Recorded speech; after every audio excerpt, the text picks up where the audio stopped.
to AEW Unrestricted, the official podcast of All Elite Wrestling. I am Aubrey Edwards here with my co-host, Will Washington.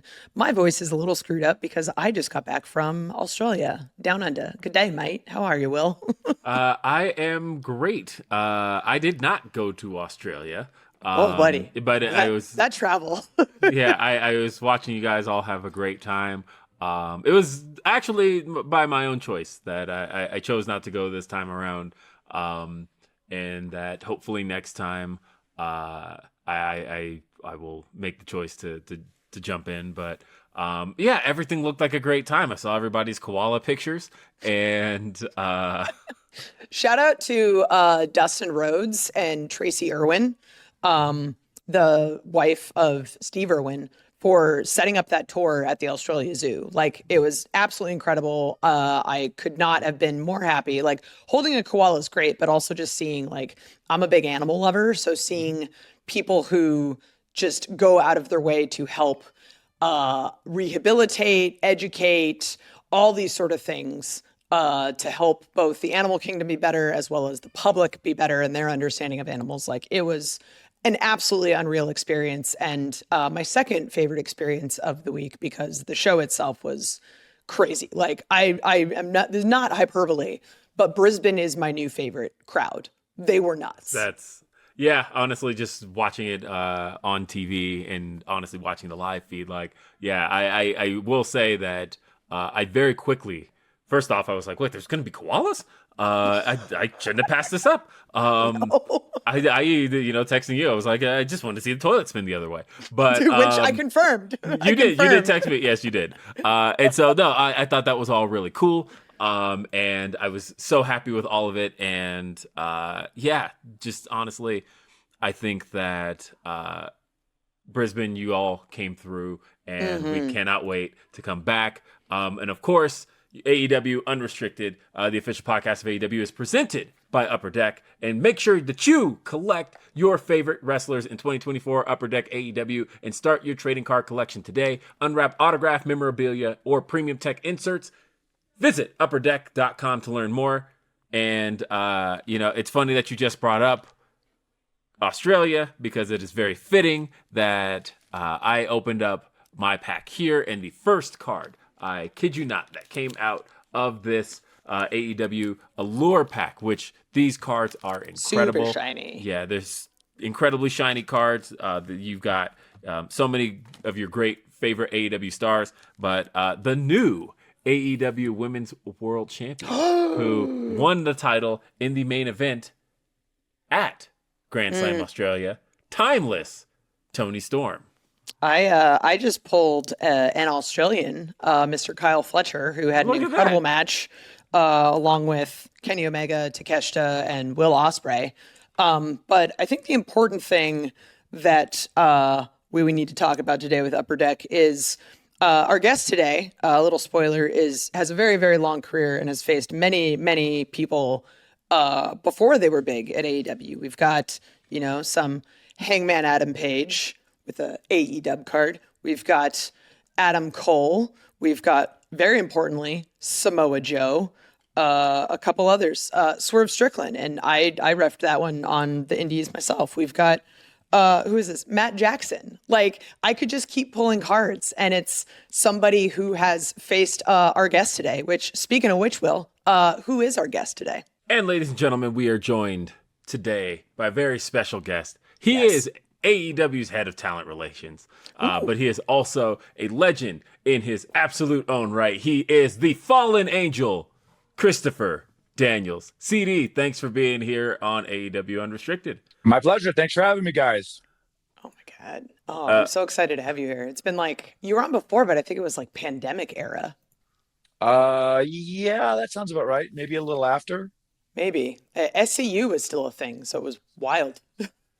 It's been a bit. A lot has changed. A lot has changed. Well, let's talk about the most recent change. Let's talk about the biggest change of all, which is that officially you are no longer an in-ring competitor. You are no longer an in-ring performer. Talk a little bit about what that realization is like for you.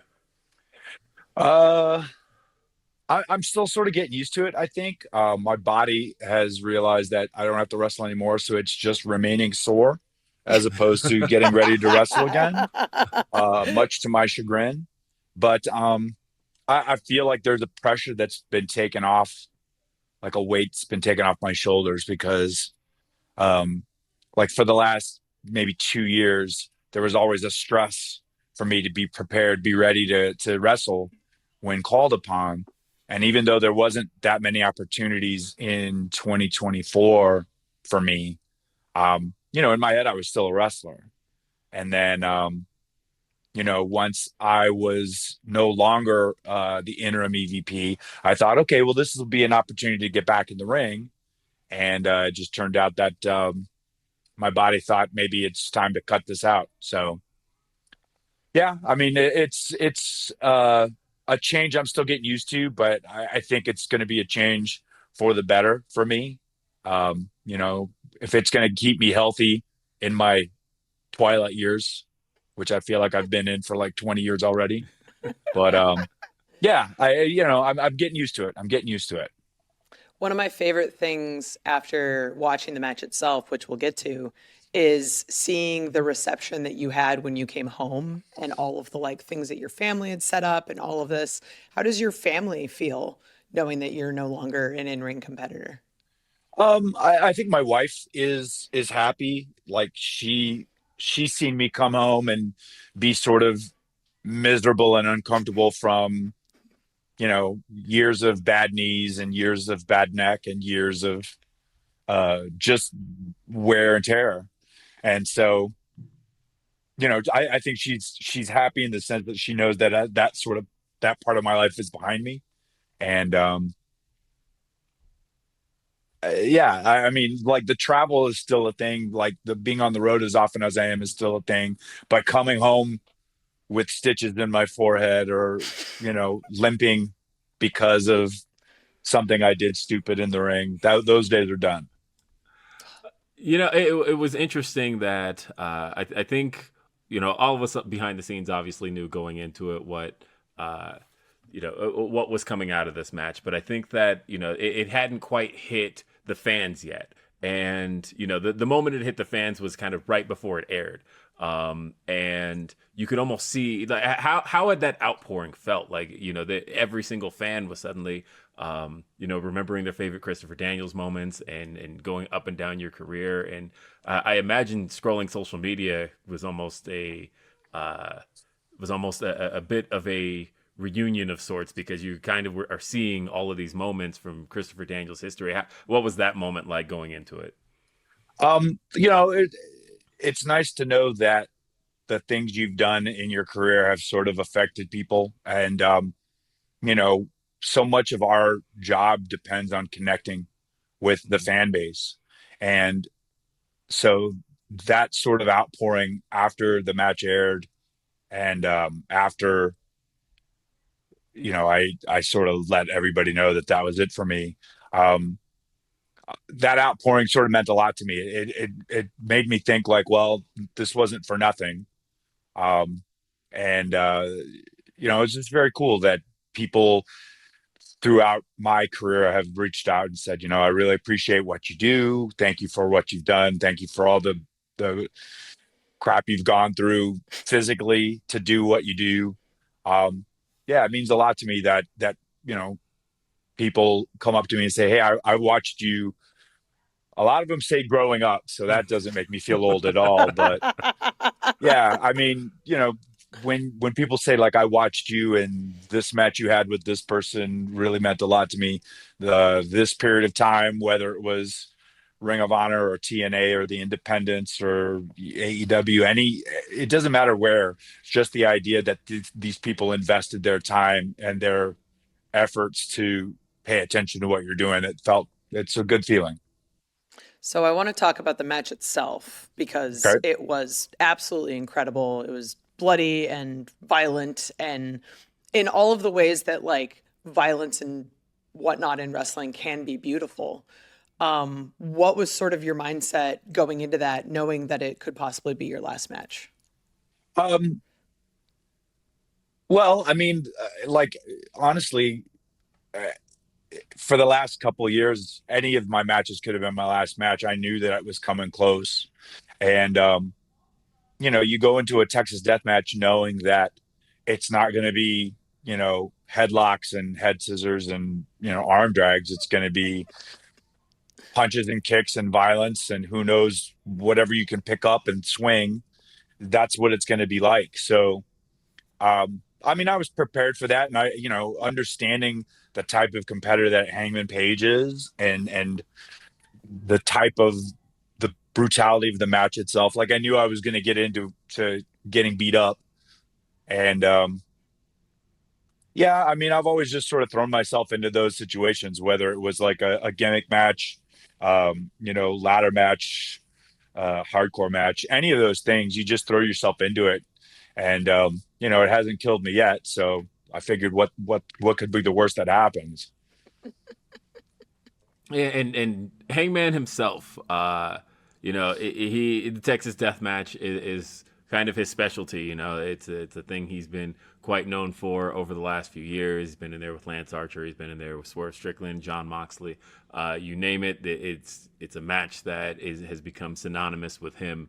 And so to do almost a match like of that magnitude, that is kind of his specialty, and to walk in with him and to go out with somebody like Hangman Adam Page, who you have been tied to in many ways over the years. There was a video that started circulating of one of his oldest promos, and it was Hangman at, I want to say he was about 18 years old, 18, 19, and he was cutting a promo on you.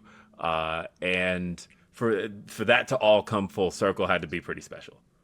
Yeah, I've known Hangman for 15 years, and when I met him the first time in this small independent arena in North Carolina, I sort of had an understanding like, okay, this guy's got something, and had you go on the independents and you meet like the local. That was sort of my role on the independents. I would go to these independent companies and wrestle like their guy. And that night, like meeting Adam and wrestling him, I was like, all right, well, this guy's got something and he certainly has potential. It's just a matter of like finding the right spot. And then years down the line, when I returned to Ring of Honor in 2014, to see him there as a part of the decade with Roderick Strong and BJ Whitmer, I was like, okay, well, this is a good start. I mean, our Ring of Honor had always been sort of the first national exposure for a lot of independent guys. And it was good to see that he was there. And then to see him go from being, the guy in the decade to the guy in the Bullet Club to the Hangman Page. And I think there was talk near the end of ROH where, there was opportunities where they were like, maybe this is the guy that we should start filtering into the world title picture. And for one reason or another, it didn't happen there. But around that period of time, people started understanding that Hangman Page was like a top guy. And, right when AEW started, I think like we realized like, okay, Hangman Page is someone to hitch your wagon to. Hell yeah. One of those like, this guy's good. Let's bring him along. And for real. Turns out it's worked out pretty well for both him and AEW as he's sort of our main character. This is an incredible conversation. There's so much more to talk about coming up on AEW Unrestricted, but we got to take a quick break. AEW Unrestricted, Aubrey and Will. We're talking to Christopher Daniels, the Fallen Angels, CD. That's him. Recently just retired from in-ring competition, but still on the road every single week, being the responsible adult. Speaking of which, one of the things that I love about CD is that he is a staple every single year on the Jericho Cruise, because there needs to be at least one responsible adult amongst all of us. And I'm just very appreciative that he sort of takes that role every time. We've been talking a lot about CD's retirement match, but there's also another retirement match that happened recently. And I know one of your friends, Curryman, also had his last match on the boat. And it was beautiful because we had this moment with the both of you at the end on the last day, with both of you in the ring together. What was it like to sort of see your friend also retire recently? Well, he and I hadn't really been able to share locker rooms very often, just because, for one reason or another, like when I was fired from TNA, he came in for a year. He got fired and I came back, and then I think he was working at a Kinko's in Morioka for the last couple years. So, he'd sort of like taken wrestling, had become like sort of the hobby for him. And, I knew that he recognized that the Jericho Cruise was a place where like he could come and conceivably do something special.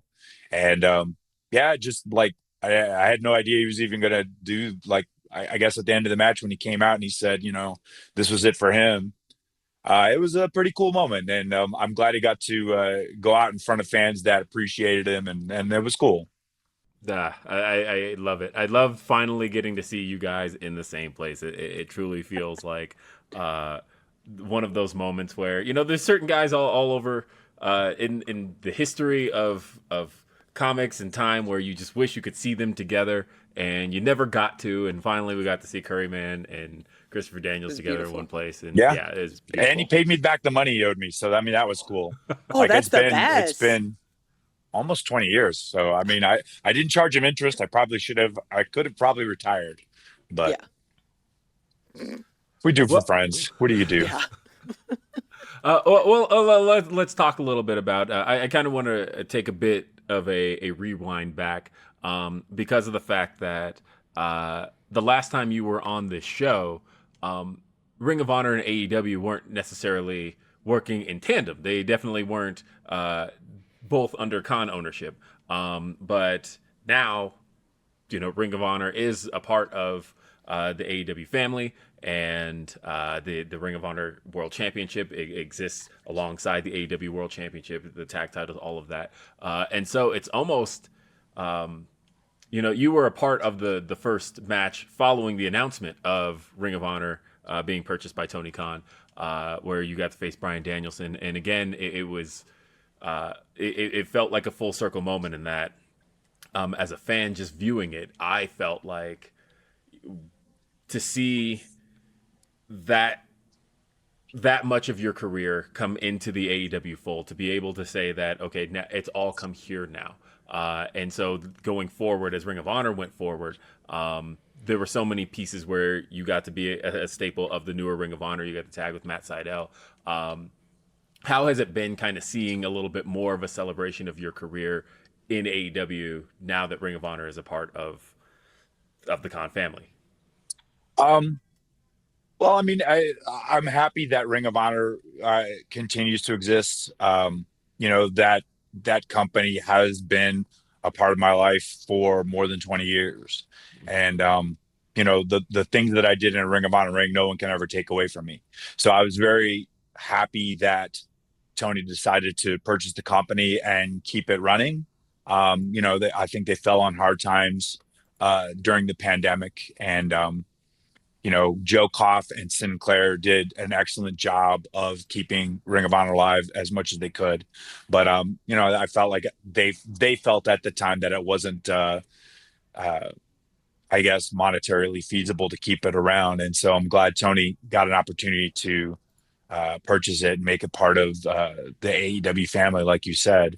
And it still continues to be an opportunity for a lot of guys to be seen. There's as big as AEW has gotten in the first 6 years of its existence, there's still only so much time that you can devote to so many wrestlers. And so by having Ring of Honor, it gives wrestlers that may not get an opportunity through the AEW branch to be seen by the fan base and to learn and grow and become better wrestlers and better performers. So, I mean, as long as that's around, like, ROH serves a purpose and is still a vital, integral part of professional wrestling as a whole. It's so great. So I know that you've had a number of incredible moments at ROH, tagging with Frankie Kazarian as part of the Addiction, all of the tag matches you've had with Motor City Machine Guns, Young Bucks, all of these guys. In sort of your retirement era, is there anything that's sort of coming back to you in your mind as sort of a nostalgia as the important moments of ROH that you're most happy you've been a part of? I mean, like everything, like being honestly, the opportunity to be world champion still sort of is one of the high moments of my career. Um, you know, I told Adam Cole that he was a part of the best match that I ever won. You Ooh. know, most of my best matches are matches that I've lost, and the only one that I ever won that people were like, "Oh, that was a really good match," was when I won the world championship. 15th And so, anniversary. like, Yeah. yeah. So, I mean, that match to me, like I told Adam Cole after I retired, like he is always going to be my brother because of that match and how much it meant to me to have that moment with him, especially such a great wrestler, such a great performer. It meant a lot to have that moment with him. And I just like the stuff, the ROH, the AEW ROH. I was very fortunate to be able to work with guys like Kyle Fletcher. I had a couple of tag matches with Aussie Open, and I did 2 singles matches with Kyle that were a lot of fun, and they stood out to me like these last 2 years of my career. Being able to be in the ring with him uh, was a lot of fun, and that was another moment where you're like, okay, this guy's going to be something. Um, I'm glad I had an opportunity to wrestle with him before I hung it up. Like that meant a lot to me. Um, I got an opportunity to wrestle Joe again. Uh, and Joe has for 20 years been one of my toughest opponents, and one of my closest friends. And the kind of friend that can slap the shit out of you and you'll be like, yeah, okay, that's fair. Um, yeah, and if you know, you know. So Yeah. um, yeah, I mean, like yeah, I guess like all of those bits of ROH are still filtering through my mind as I sort of come to terms with this being it.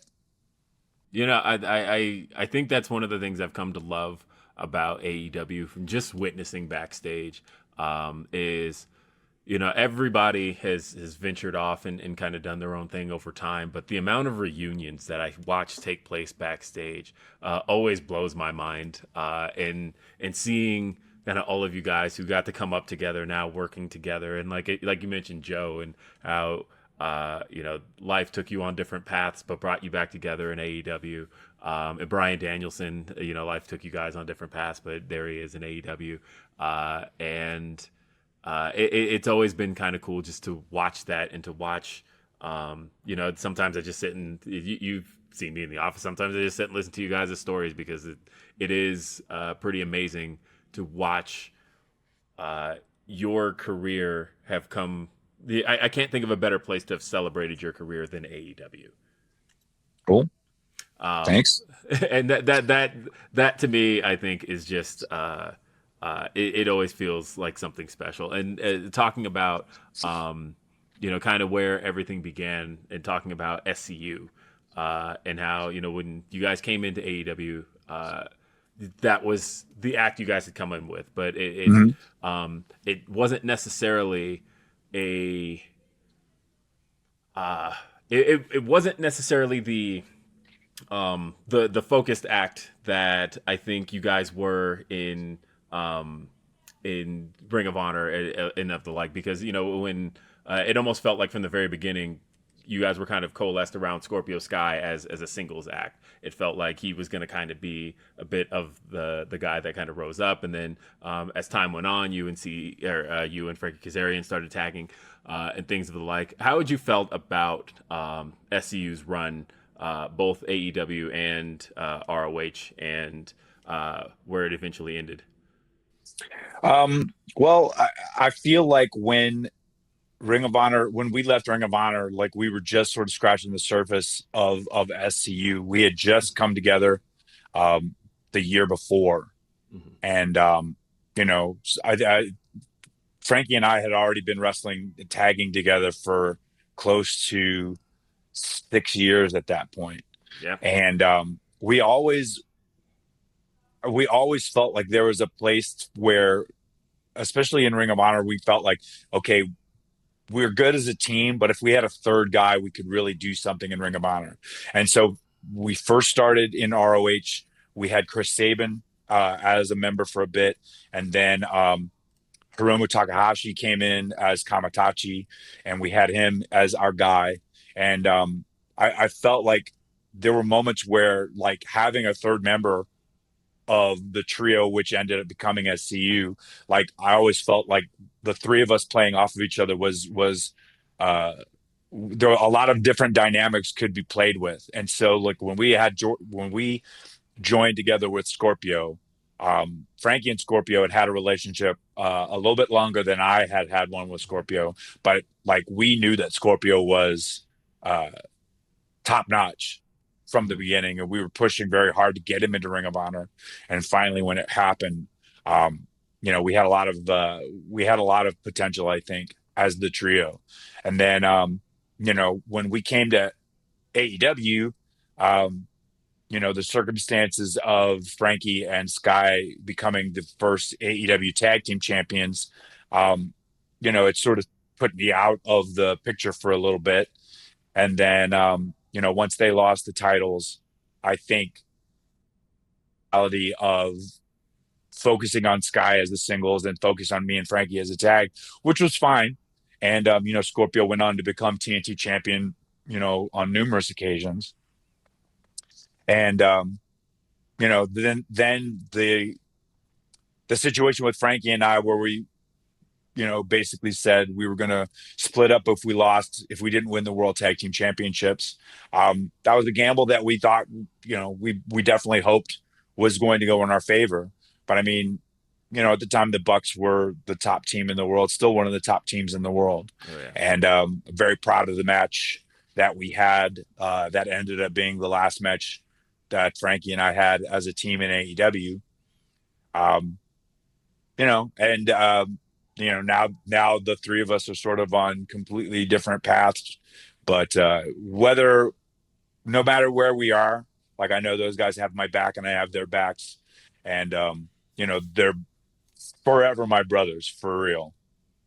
It was one of those moments that there's so many moments in my mind that stick out very clearly from the pandemic era of AEW, and the match that was SCU's last match. There's a distinct frame in my mind of you bleeding on one of the Young Bucks' shoes that just sticks out and is so beautiful. And once that match was done, I was like, no, they're SCU's is no, they can't break up. So it was very emotional, and seeing sort of all of these emotional moments that you've had that I've gotten to either witness close up or I've gotten to witness as a fan, as a coworker. They've all just been so special. And I really love that you've had the opportunity to chat with us today. And we've got a little bit more we want to chat about. So another quick break here on AEW Unrestricted. AEW Unrestricted, it's Aubrey and Will. We're talking with the legendary fallen angel, Christopher Daniels. Before the break, we were talking about SCU and the Young Bucks, which brings me to a thing I very much wanted to ask about, which was BTE. Because, being the Elite really played a big part, I think, in SCU really getting known by the fans as a trio, and not just what you guys were doing in the ring, but as an act and as the camaraderie between you guys. And of course, that's where we really got to know your relationship with Matt and Nick and the Elite as a whole. I kind of want to talk a little bit about your how much fun BTE was for you over the years. BTE was always great. It was a chance to sort of scratch a different itch. Trying to put these skits together, these little bits of wacky on the road theater that we were doing. It was always fun. I mean, it was a little bit of an extra responsibility, but I mean, it was always fun to get inspired and like, what if we did this spot, or what if we did this bit? And that definitely, to your point, it really did sort of change SCU from being this antagonist villain trio to being the guys with the worst town I've ever been in bit that ended up getting over and turning his babyface near the end. Um, but yeah, just it was always fun to sort of be inspired and think like, oh, this would be funny, this would be something. And like I remember doing uh, the bits about the bump alert. Like I remember doing the bump alert, um, the commercial for the bump alert, like the don't let your comeback be your false finish or whatever. Um, Doing this stuff as the head of VP, the head of talent relations, with the red eye and the cloak, like I was the Undertaker. Yeah, Um, great. like those bits were fun. It was cool to sort of play it out and just be show a different side from angry wrestler Christopher Daniels to funny guy. And that definitely, like, BTE had so much to do with not just SCU, but AEW as a whole. Like, I don't think AEW would be around if BTE hadn't sort of brought the Young Bucks and Kenny and Cody and SCU, Brandon Cutler, like all these guys to the forefront and make us characters in the fans' eyes. I think like AEW has a lot to thank BTE for in that respect as well. I remember watching BTE very early on before I was officially a part of AEW, and just the fan understanding of there's sort of these two universes that have this small Venn diagram. Like everything that Mm, you watch on BTE is very, very important, but know that there may be different guys on television. And I just love that aspect of wrestling that fans get it. That it's yeah, like, yes, this is important, but it's not like what we're really doing. It's fine, but you have to watch it and have to pay attention to understand all of the references. Like when Brody Lee showed up with a bunch of lawnmowers, and right, we're right, talking about all of this, like buying a bunch of baby back ribs from Chili's. And yeah, it's like, this is happening on national television. And unless you were watching this one tiny little YouTube show, you had no idea what the hell they were doing. right, And I just right. love all of Like, those well, I moments. mean, Full Gear is named Full Gear because of the whole bit with Hangman Page and Pac at the press conference, and the idea like Pac came out in full gear, and Hangman at the time was being body shamed by the rest of the elite. Like that whole bit is we have a pay per view named for that now, and that's you know somewhat surreal to think. It's just wild. Or like Yeah. the just little things like Double or Nothing being the Hmm. first pay-per-view we did, coming from All In, which is something Right. that you Right. guys sort of built from the ground up. Like it's incredible to see the impact that BTE had on AEW and wrestling as a whole and Hmm. all of these things that came from it. We talked a little bit in the last segment about sort of your constant path crossing with Samoa Joe and how you guys are coworkers now. But, I had completely forgotten that one of the first five-star matches ever in America was a three-way with you and Samoa Joe and AJ Styles back in 2005. Hmm. What's it like working with Samoa Joe now as opposed to, over 20 years ago? Well, I mean, it was sort of cool to see Joe grow from the young guy that I met him in UPW in like 1999, 2000. Wrestled him there for the UPW Heavyweight Championship. Uh, you know, Wearing his own T-shirt and blonde hair, slapping the crap out of me. To going to Ring of Honor, where he became such a staple, one of the longest reigning ROH champions. Then going through TNA, where he became TNA World Champion, and then seeing him, become successful in WWE, and then coming back, coming to AEW. Like he's grown so much and become such a figure in professional wrestling. And to say I knew him when is very cool. And the fact that he's one of my best friends, I stood up for him at his wedding. Uh, he held my baby daughter when she was, a couple weeks old. He's Uncle Joe here in the house. And to see the success that he's become and sort of one of the leading voices of reason in the locker room. Like Joe Oh yeah. knows what works in professional wrestling, um, and above all that, he's just one of the coolest guys you'll ever meet. Like he's got swagger, he's got fucking aura, and that's Joe, man. That's just been Joe since 1999, and probably for another 30 years going forward. He's going to be just like that. You know, I'm currently doing a count because one of the things I did want to talk about is that particular three-way that she talked about. Okay. And I can say this without hyperbole. I don't think that there's ever been a more perfect combination of three performers than you, Samoa Joe, and AJ Styles. I think that thanks. you guys, the three of you, work together so well with each other. And you guys have gotten to execute that three-way many, many times. I was trying to do a count. Do you have an official count of how many times the three of you have worked together in a three-way match? Because right now I'm up to 6, but I know that there's probably more. I'm trying to find all of them. Well, so I know of 4 in TNA specifically, and then I know we did. Well, no, okay, 4 pay-per-view matches for TNA specifically, and then a couple different times for live events. Like I know we did one in, like the only match I ever wrestled in Paris was a three-way with those guys. Paris. Yep. I know we did one in 1PW. Yep. But yeah, it's got to be closer to like I got 12, 10. maybe 10. 12, 15. But yeah, I feel like we 11. did. I feel like we did. I feel like we did a couple for TNA live events in the U.S. Like smaller. Like when we were doing, there was a period of time where Hermie Sadler and TNA were doing like co-promoted. Like Hermie Sadler had like an independent crew in the Southeast.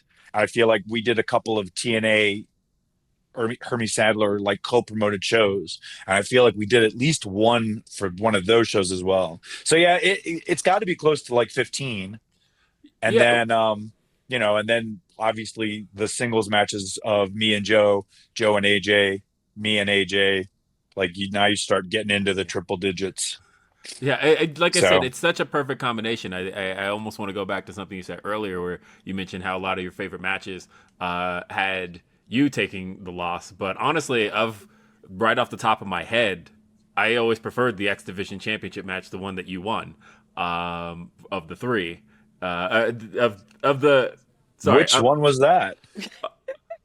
Hold on. That was... Give me a second. I'm pretty sure, right? You the won the Ultimate X one? Yeah. Didn't you win that one? I won the Ultimate X one we did. Yeah. That was your favorite? Okay. I think so. Like, honestly. Okay, different strokes for different folks. I suppose. honestly, and a lot of it probably has to do with the fact that, slight bias here, that I was always such a big fan of the Fallen Angel as an act. I think that just in general, I think that Christopher Daniels was so cool. You had the coolest entrance. You had the coolest look. You were so unique in a way where when people were looking for an alternative for professional wrestling, and TNA was able to provide that in a lot of ways. And then all of a sudden you've got Christopher Daniels, who was a guy who just offered something very, very different. And there was this contingency of fans that just wanted to see you win. And so to get to see that, I think just meant a lot more to me. Oh, okay. Well, thanks, man. I appreciate that. I wish I could have won more often to make you happy, but it wasn't to be always. I love this moment because it reminds me of a moment that CD and I had recently in the little train at the Atlanta airport, because I showed him a video of the first time we got to work together back at Defy, which is the day that I got offered Double or Nothing. So to me, it's this like super important moment in my entire life. And he's like, wait, did you do that match? And there's just so many Took me a minute, yeah. Right. And it's one of those things where it's like, there's so many things that as wrestling fans stick out to us as these incredible moments, and then where us as performers will go, oh, that one? Yeah. I guess, because we have so many things happening in our lives, and your career is so storied and incredible that something that was maybe insignificant to you is this super memorable moment to someone else. Yeah, you never know what's going to affect anyone any certain way. And I mean, I've been cognizant of that in the last couple of years. And you know, like I said, when fans come up to me and they're like, "Hey, this match," um, so often it's that three-way with Joe and AJ, but sometimes it's just like, oh, I liked your entrance on this Ring of Honor show, or oh, this match you had at the Super 8, or oh, watching you wrestle, Jeff Hardy or Kurt Angle or any of these guys. Like, you never know what's going to become like a watershed moment in a fan's eyes or fans' minds, and so like it's just cool, like I said. And to see that with Aubrey, that moment, I was like, oh yeah, that's right. You sort of got a job that night. Kind of a big deal. Yeah, kind of a big Just deal. It's kind career of life changing. changing, little life changing. That was Tiny, just another tiny. night got pinned. I was like, oh yeah, I remember that. Well, and By that Swerve, kind of no less. Yeah, right. and that kind of brings a lot full circle, right? When you think about the fact that you've gotten to share the ring with so many guys Yep. over the years. You mentioned Kurt Angle, you've mentioned Samoa Joe, we've talked about AJ Styles, as she just mentioned Swerve, Hangman Adam Page. We talked about Kyle Fletcher, even in recent history, and just kind of knowing that.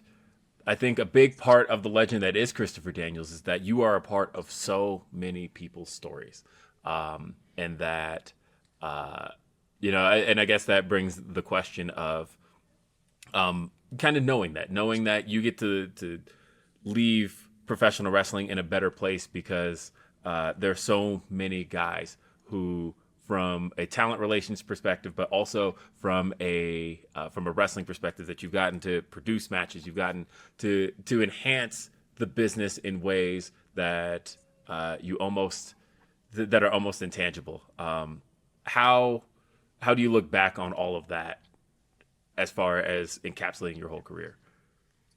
Um, well, it gets me emotional, honestly. Uh, I think about I think about having to go to every guy in that locker room at some point, and I'm still doing it. Like I haven't finished. I haven't even scratched the surface. But there's going to be a moment where I'm probably going to walk up to every person I've ever wrestled in that locker room and be like, thanks for letting me wrestle. I there's a movie that I just watched called My Old Ass that's very, very poignant. And there's a scene where a guy goes, there's going to be a day where you're going to go out with your friends and you're going to play pretend, and you're going to come home and that'll be the last time you ever play pretend. And that hit me really hard because it was right.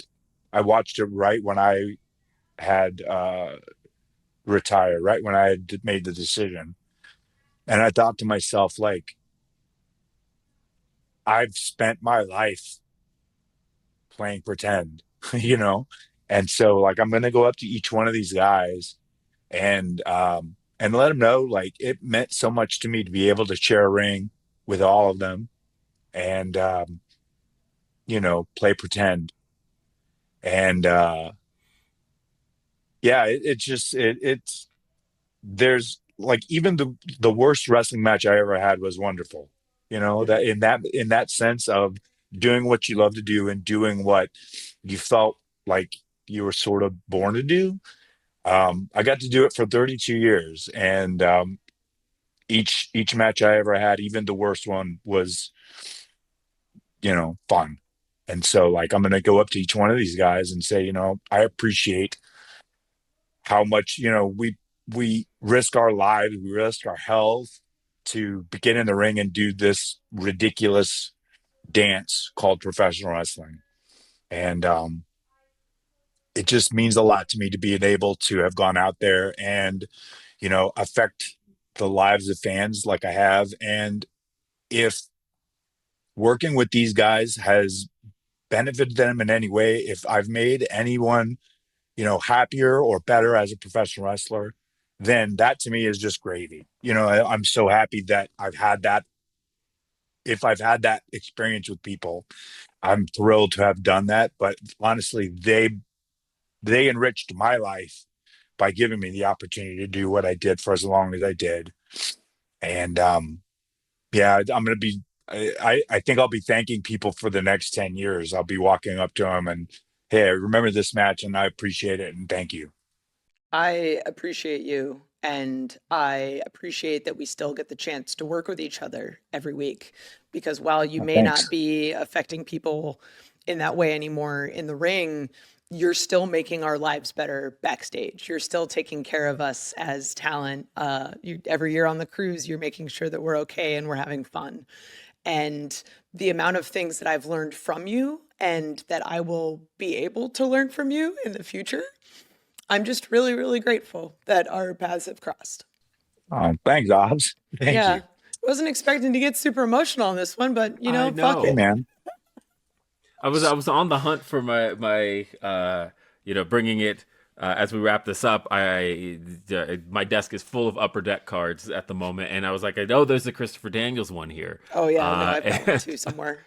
Yeah, and I've been on the hunt for it, and unless I find it in the next 10 seconds, but I do want to remind everybody to make sure that you check out Upper Deck, because Upper Deck is our sponsor, and AEW Unrestricted is sponsored in part by Upper Deck, and you can collect your favorite wrestlers in 2024 Upper Deck AEW and start your trading card collection today. Unwrap autograph memorabilia and premium tech inserts and visit upperdeck.com to learn more. Christopher Daniels, thank you for being here on AEW Unrestricted. This was a great emotional conversation. So great. Loved it. Thanks so much, guys. I appreciate it. And thanks to everybody that watches this. Thanks for putting up with me for 30 years, and let's keep AEW going, right? Hell yeah. Oh my Yep. God. You can listen to and follow this podcast, AEW Unrestricted, on Apple Podcasts, Spotify, wherever you get your podcasts. Check out the video on YouTube so you can watch, us get super emotional. We're on our YouTube channel, AEW Unrestricted. Hit the subscribe button. And obviously, don't forget, Dynamite is on TBS Wednesday nights, and we stream on Max. Collision live every Saturday on TNT and Max. ROH streams every Thursday on Honor Club. I'm Aubrey Edwards, along with my co-host, Will Washington. Thank you so much for listening to AEW Unrestricted. Thanks, guys.